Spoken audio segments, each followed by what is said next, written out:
Hello दोस्तों, यथार्थ Hindi education classes में आप सभी का स्वागत है। तो जैसा कि प्रैक्टिस सेट हमारी हिंदी साहित्य से संबंधित रिलेटेड चल रही है, जो कि हिंदी टीजीटी पीजीटी के लिए सभी के लिए काफ़ी इम्पोर्टेंट है। तो चलिए स्टार्ट करते हैं हम अपनी क्लास को।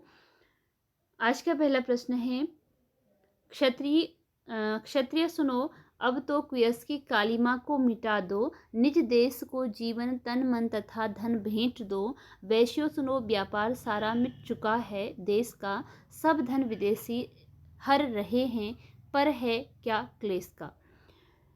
तो ये आपका एक पंक्ति दी गई है आपको यह, और बतानी है कि इनमें से कौन सी रचना से यह पंक्ति संबंधित है। क्षत्रिय सुनो, अब तो कुयस की कालिमा को मिटा दो, निज देश को जीवन तन मन तथा धन भेंट दो। ये पंक्ति बतानी है इनमें से किस रचना से ली गई है। तो देखते हैं इसके लिए राइट आंसर क्या है। राइट आंसर ऑप्शन बी है, भारत भारती। जो यह पंक्ति ली गई है, यह रचना भारत भारती से ली गई है। अगला क्वेश्चन है, निम्न में से किस रचना के विभिन्न भागों को प्रभाव कहा गया है। तो किसके विभिन्न भागों को प्रभाव कहा गया है, यानी कि नाम दिया गया है। जैसा कि आपको पता होगा कि जो रचनाएं होती हैं, किसी को नाम दिया जाता है सर्ग, जो उसके अलग अलग भाग होते हैं। किसी को नाम दिया जाता है खंड, ठीक है। किसी को नाम दिया गया, इसको नाम दिया गया है प्रभाव। कौन सी रचना है जिसको नाम दिया गया है प्रभाव, और एक नाम दिया जाता है प्रकाश। तो इनमें से कौन सी रचना है जिसे प्रभाव नाम दिया गया है, यह बताना है। इसमें ऑप्शन है कवि प्रिया, रसिक प्रिया, रामचंद्रिका, वीर सिंह देव चरित्र। तो राइट आंसर ऑप्शन ए है कवि प्रिया। जो कवि प्रिया है, इसमें कवि के द्वारा जो विभिन्न भाग इस रचना के लिखे गए हैं उनको नाम दिया गया है प्रभाव का, ठीक है। खंड प्रकाश कुछ नहीं है, ये नाम दिया गया है प्रभाव का। अगला प्रश्न है, भारतेंदु हरिश्चंद्र की कौन सी रचना खड़ी बोली में नहीं है। इनमें से कौन सी रचना है जो कि खड़ी बोली में नहीं। आपको ध्यान किस पर देना है, नहीं पर, कि आपसे पूछा गया है जो नहीं इसमें है, अर्थात कि बाकी कोई ऐसी रचनाएं होंगी जो खड़ी बोली में होगी और कोई एक रचना होगी जो उसमें नहीं लिखी है। ऑप्शन में है दशरथ विलाप, फूलों का गुच्छा, विद्या सुंदर और उपयुक्त सभी। राइट आंसर देखते हैं इसका। राइट आंसर है ऑप्शन सी, विद्या सुंदर। इसके अतिरिक्त दशरथ विलाप और फूलों का गुच्छा भारतेंदु जी की ही रचनाएं हैं, 3 की 3। और जो दशरथ विलाप है, फूलों का गुच्छा है, इनकी बोली है खड़ी बोली। लेकिन जो रचना विद्या सुंदर है, इसकी रचना है, इसकी जो भाषा है वो कौन सी है, ब्रज भाषा है, ठीक है। जो विद्या सुंदर रचना है ब्रज भाषा में लिखी गई है, तो खड़ी बोली में नहीं वाली कौन सी आ गई, विद्या सुंदर। अगला प्रश्न है, लोकोक्तियों मुहावरों को सीधे सड़क से उठाकर नाट्य बिंब में रूपांतरित कर दिया गया है। बच्चन सिंह का यह कथन किस साहित्यकार के लिए है। तो डॉक्टर बच्चन सिंह ने यह कथन किसके लिए कहा है कि लोकोक्तियों मुहावरों को सीधे सड़क से उठाकर नाट्य बिंब के रूप में इन्होंने प्रस्तुत कर दिया है या रूपांतरित कर दिया है। किसके लिए कहा गया है, ये बताना है। ऑप्शन बी राइट आंसर है, भारतेंदु जी के विषय में यह कहा है। डॉक्टर बच्चन सिंह ने यह कहा है भारतेंदु जी के विषय में। रंगमंच पर पर्दे के पीछे का स्थान क्या कहलाता है। रंगमंच पर पर्दे के पीछे का स्थान क्या कहलाता है। ऑप्शन दिए गए हैं, राइट आंसर का चुनाव करना है। और राइट आंसर इसके लिए ऑप्शन डी है, नेपथ्य। जो रंगमंच पर पर्दे के पीछे का स्थान है वह कहलाता है नेपथ्य। संज्ञाओं के साथ आने वाली विभक्तियों को क्या कहा जाता है।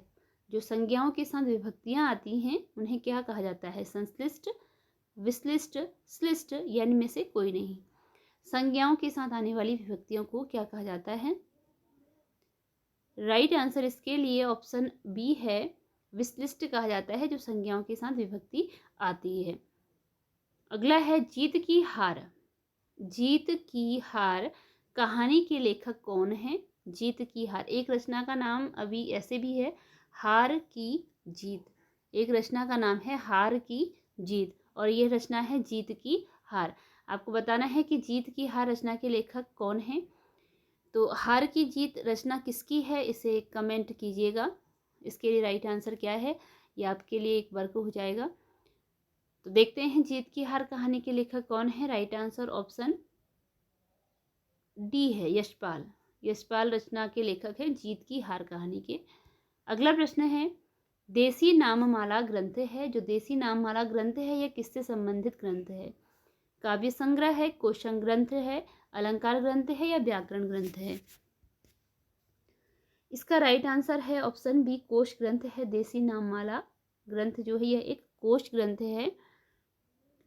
पत्रोत्कंठित जीवन का विष बुझा हुआ किसकी रचना है? पत्रोत्कंठित जीवन का विष बुझा हुआ किसकी रचना है? पंत, निराला या गुप्त? ऑप्शन बी राइट आंसर है, सूर्यकांत त्रिपाठी निराला की रचना का नाम है पत्रोत्कंठित जीवन का विष बुझा हुआ। सबही नचावत राम गोसाई उपन्यास के लेखक कौन हैं? सबही नचावत राम गोसाई उपन्यास है, इसके लेखक बताने हैं कौन है? इसके लिए राइट आंसर है ऑप्शन सी, भगवती चरण वर्मा की रचना है सबही नचावत राम गोसाई। अगला प्रश्न है, दूधनाथ सिंह ने उत्तराधिकार कविता किस छायावादी कवि पर लिखी? दूधनाथ सिंह ने उत्तराधिकार कविता किस छायावादी कवि पर लिखी? तो उत्तराधिकार कविता दूधनाथ सिंह की है, लेकिन किसी छायावादी कवि पर इन्होंने लिखी है। इनमें से कौन वह छायावादी कवि है बताना है आपको। इसका राइट आंसर है ऑप्शन बी, सुमित्रा नंदन पंत। दूधनाथ सिंह ने जो उत्तराधिकार कविता लिखी है यह सुमित्रा नंदन पंत के ऊपर लिखी है। निम्न में से कौन सा युग्म संगत नहीं है? कौन सी रचना है जो सही संगत नहीं है, अर्थात की रचना के आगे उसके सही लेखक का नाम जिसमें नहीं है वह बताना है। कुआनो नदी, धर्मवीर भारती, ईश्वर एक लाठी है, स्वप्निल श्रीवास्तव, प्रार्थना बंद करो ज्ञानेंद्रपति और खिलाफ हवा से गुजरते हुए विनोद दास। राइट आंसर ऑप्शन ए है, कुआनो नदी सर्वेश्वर दयाल सक्सेना की रचना है, धर्मवीर भारती की नहीं है। तो इसके लिए राइट आंसर आपका ए हो गया। प्रगतिवाद के जन्म में किसका योगदान है? प्रगतिवाद के जन्म में किसका योगदान है? ऑप्शन दिए गए हैं और राइट आंसर है इसके लिए ऑप्शन ई, उपरोक्त सभी। ये सारी ही चीज़ें जो हैं प्रगतिवाद के जन्म में इनका योगदान रहा। आखिरी चट्टान तक किस विधा की रचना है? आखिरी चट्टान तक इस रचना की विधा बतानी है, क्या है? राइट आंसर है ऑप्शन डी, यात्रा वृत्तांत की रचना है आखिरी चट्टान तक। ऑप्शन डी राइट आंसर है।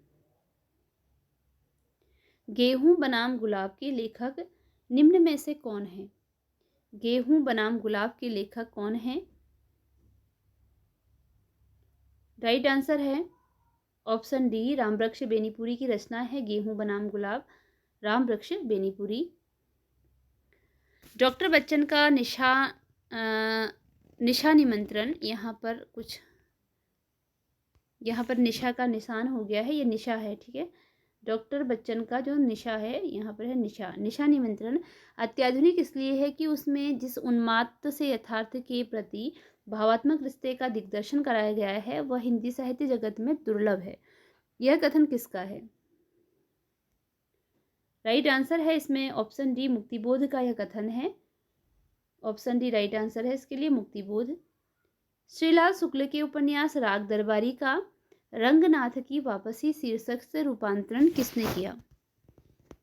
श्रीलाल शुक्ल के उपन्यास राग दरबारी का रंगनाथ की वापसी शीर्षक से रूपांतरण किसने किया? ऑप्शन सी राइट आंसर है, गिरीश रस्तोगी ने किया था रंगनाथ की वापसी इस शीर्षक से रूपांतरण। कर्ता के साथ ने का प्रयोग न होना किस भाषा की मुख्य विशेषता है?